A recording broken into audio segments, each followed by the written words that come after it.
rmi-info.com. Aujourd'hui, nous sommes à l'IRIS où nous recevons M. Moussa Fadiga. C'est le président de l'ONG Servir l'Afrique. M. Moussa Fadiga, bonjour. Bonjour monsieur. Et bienvenue sur rmi-info.com. Ma première question, votre ONG s'intitule Servir l'Afrique. Un scientifique disait récemment que tout le monde dit que l'Afrique, c'est le futur, sauf les Africains. Et vous, Moussa Fadiga, que dites-vous? Bien, écoutez, j'ai été fait récemment citoyen du monde et citoyen des océans par Paul Watson, numéro 1 des océans, et citoyen du monde juste après le lancement d'Ozone par notre cher ami Nicolas Hulot. Je pense que non. Ceux qui pensent, je pense qu'il y a beaucoup d'Africains qui pensent que l'Afrique a un avenir radieux.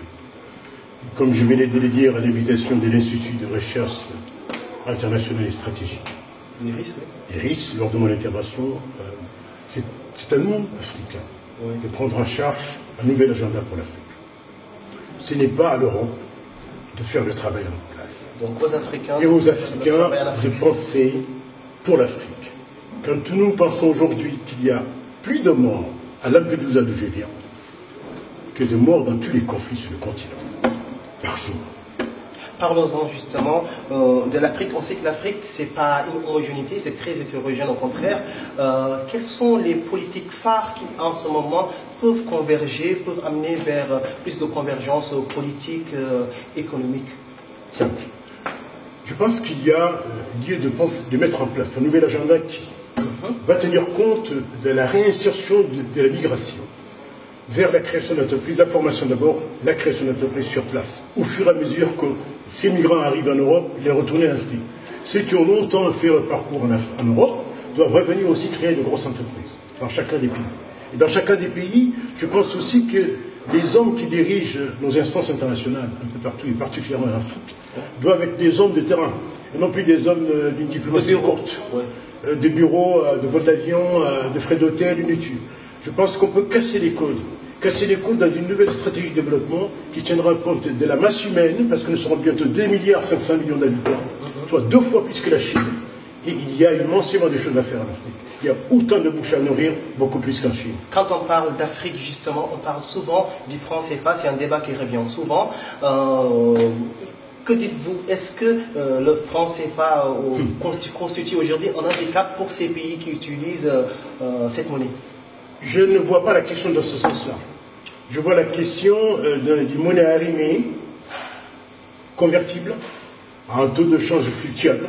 Aujourd'hui, il n'est pas. Et il ne l'est pas, mais je crois que la question peut être étudiée, où elle sera rattachée à une monnaie forte, qui peut être la même monnaie, mais à une monnaie communautaire. Aujourd'hui, puisqu'il ne l'est pas, est-ce que ce n'est pas un handicap pour ces 16 pays d'Afrique? Il n'y a pas d'handicap pour l'instant. L'handicap, c'est plutôt de ne pas la rendre fluctuante. Parce que voilà que nous sommes en croissance. Et voilà que l'Europe, parfois il y a des clivages, l'Europe est en décroissance. Je vais prendre le cas de la seule nation grecque qui a bénéficié des milliards et des milliards de budget de développement, au moment où l'Afrique en souffre, et nous payons pour eux les pots cassés. Je pense qu'il faut revoir, redimensionner. Écoutez, la finance c'est quoi? C'est des codes, il faut casser les codes, revoir la réalité en face. Et nous nous revoyons nous-mêmes d'abord. Et je pense qu'il y a des pays comme la Côte d'Ivoire qui ont donné un exemple bon de ce que c'est que c'est. Il y a des pays immensément faillis pendant 10 années qui ont fait un rebond de croissance énorme tel que la Côte d'Ivoire. Je suis toujours la Côte d'Ivoire, grâce au génie humain d'Ado, Alassane Dramane Ouattara. Donc je pense qu'il y a des exemples à citer dans ce domaine-là.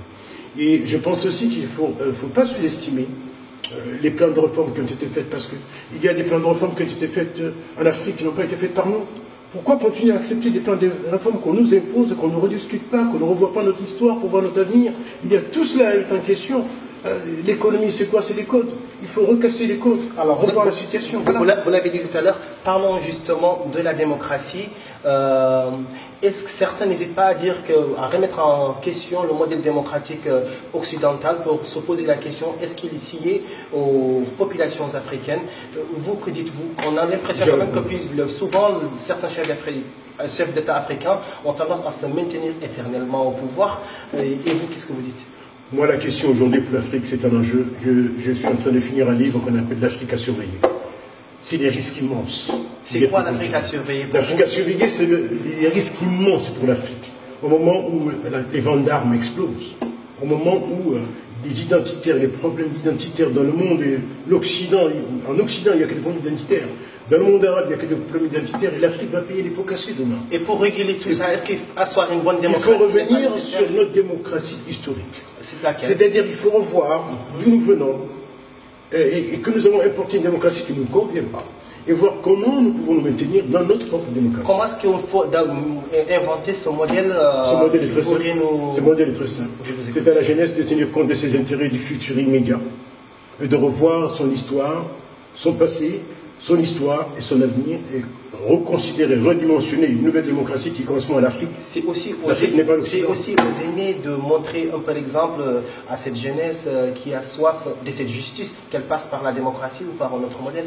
Je pense que la meilleure des justices qu'il faut faire pour l'Afrique aujourd'hui, c'est de prouver, d'être capable de donner à manger, à boire et à travailler pour la jeunesse. Alors, l'immigration, vous en parliez tout à l'heure.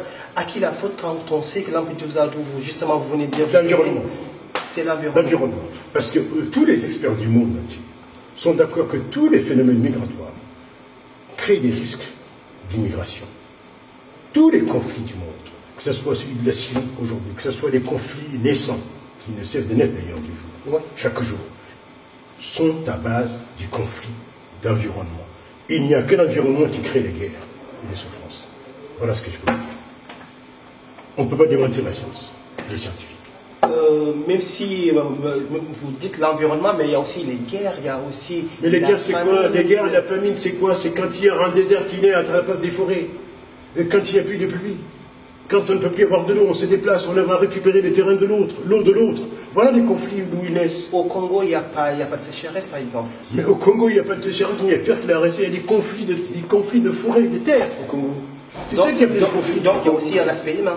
Il y a l'aspect humain, c'est des conflits humains qui sont à base du voisinage de paysans, d'agriculture et de forêt qui a été atteint, ou des animaux qui appartiennent à l'autre, troupeau qui appartient à l'autre, qui a déménagé vers l'autre. C'est d'autres sujets. Monsieur Moussa Fadiga, merci en tout cas d'avoir répondu à nos questions. Est-ce que vous avez un dernier mot adressé à la jeunesse africaine et à tout ce qui regarde RMI Info? Hélas, la jeunesse africaine doit se prendre en charge. Elle doit se prendre en charge parce que la Chine, les autres pays, l'Europe, l'Occident chrétien est en train d'occuper l'Afrique. L'Afrique est guettée de partout. L'Afrique doit se reconsidérer si l'Afrique n'est pas recolonisable. La question se pose, est-ce que l'Afrique n'est pas recolonisable par la force des économies? J'espère que vous apporterez rapidement des réponses à votre question. Merci d'avoir été là.